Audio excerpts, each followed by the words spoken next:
Hello everyone, I hope you're having an amazing day. I am Jared Hinke, the MLS coordinator at KAAR, here to bring you another edition of Tips and Tricks.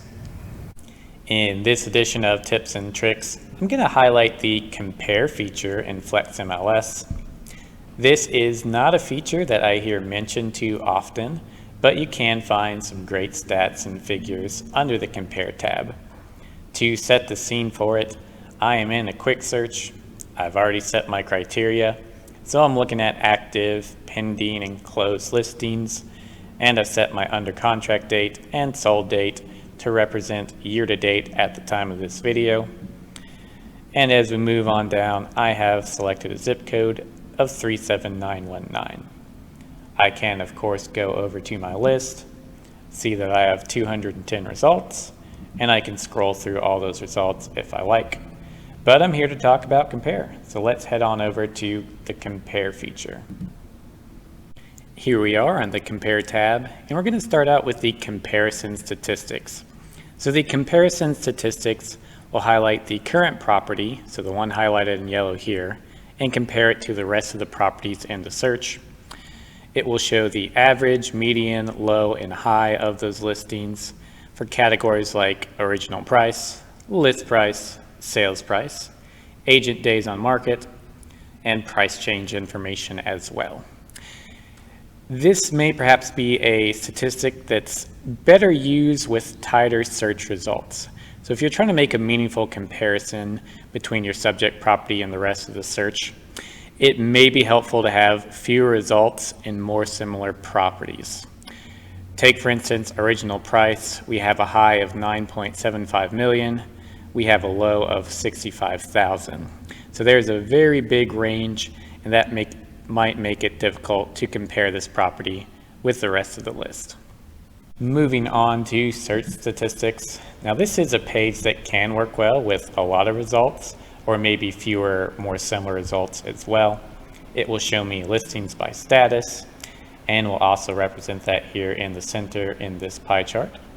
Scrolling down, I'll get average, median, low, and high statistics for categories like bedrooms, square feet, list price, sold price, list price per square foot, sold price per square foot, sold/list ratio.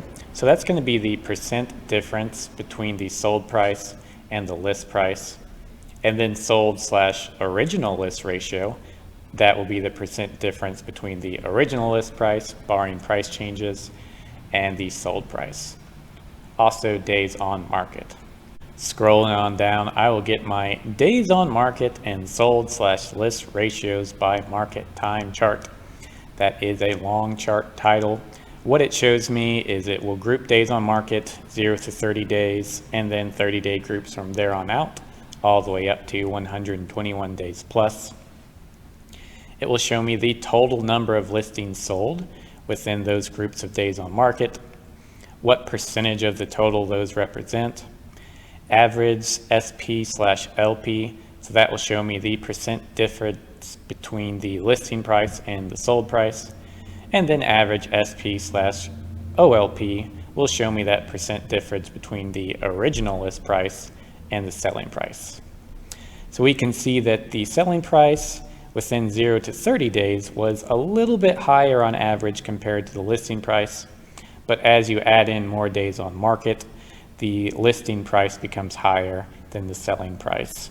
And normally that increases as you go and get to 121 days. If you were particularly thrilled with these statistics and you want to print them out or save them, you can scroll on up to the top, click on that print button, and I can either save it as a PDF or get it printed out.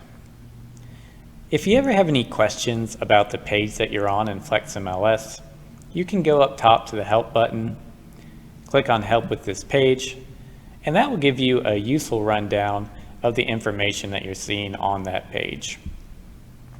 That is everything I have for you. Thank you so much for watching, and keep an eye out for more tips and tricks videos in the future.